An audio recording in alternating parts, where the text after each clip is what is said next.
오늘 말씀은 요한복음 1장 6절 7절입니다. 하나님께로부터 보내심을 받은 사람이 있으니 그의 이름은 요한이라.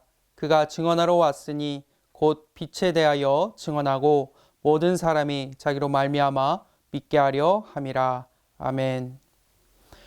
예수님 이후 기독교에서 가장 큰 비중을 차지하면서 세계 복음화의 핵심 역할을 한 사도 바울은 빌립보서 3장에서 이렇게 고백합니다. 메시지 성경으로 부분만 읽어드리면 나를 붙드신 그리스도를 붙잡으려고 내 길을 갈 뿐입니다.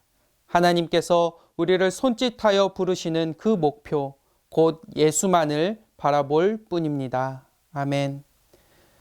다메섹 도상에서 부활하신 예수님을 만난 이후 로마에서 순교당하기까지 사도 바울이 가졌던 마음가짐입니다. 사명을 맡은 이의 마음가짐이 바로 이것입니다. 오늘 본문은 예수님의 길을 예비하는 광야에 외치는 소리, 세례자 요한에 대한 이야기를 들려줍니다. 먼저 예수님이 이 땅에 오심으로 시작된 종말의 역사 속에서 하나님은 자비로우시다는 뜻의 이름을 가진 요한이 예수님의 길을 예비한다는 것은 큰 의미가 있습니다. 종말은 고통이 아니라, 종말은 끝이 아니라 자비로우신 하나님이 우리와 함께하는 은혜의 시간임을 나타내는 하나님의 표징인 것입니다. 또 본문에서 말하는 바 세례자 요한은 하나님께로부터 보냄을 받은 사람이라는 것입니다.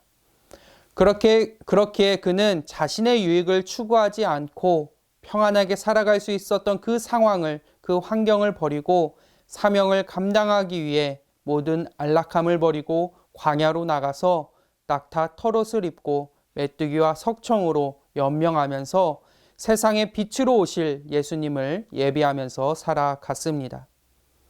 이렇게 살다가 결국 분봉한 헤롯에게 죽임을 당하지만 그 순간까지도 그는 흥하여야 하겠고 나는 쇠하여야 하리라 라고 말할 뿐이었습니다. 또 요한복음은 세례자 요한이 증인이었음을 밝히고 있습니다. 증인이란 사람이 어떤 사람입니까?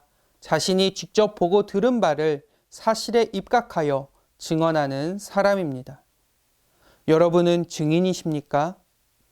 누군가에게 전해줄 직접 보고 들은, 여러분이 직접 체험한 은혜가 있으십니까? 우리가 증인이 되기 위해서는 우리가 먼저 주님을 만나야 합니다. 정말로 우리가 작정하고 은혜를 받아야 합니다. 그래야 증인으로서의 역할을 감당할 수 있는 것입니다. 그런데 여러분이 증인으로서 세상에 증거할 때 세상은 두 가지의 반응을 보입니다. 여러분의 증언을 듣고 받아들이는 반응과 받아들이지 않는 반응입니다. 그러나 그러한 세상의 반응에 신경 쓰지 마시길 바랍니다. 세상에 인정받기 위하여 증인된 것이 아닙니다. 세상에서 높은 자리를 앉기 위하여 증인이 된 것이 아닙니다. 하나님께 보냄을 받았기에 예수님을 만나 그 은혜를 누렸기에 증인이 된 것입니다. 그렇게 우리는 세상의 반응이 아니라 하나님의 뜻을 살펴야 할 줄로 믿습니다.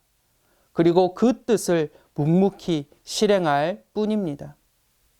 어떤 피로회복제 광고 내용입니다.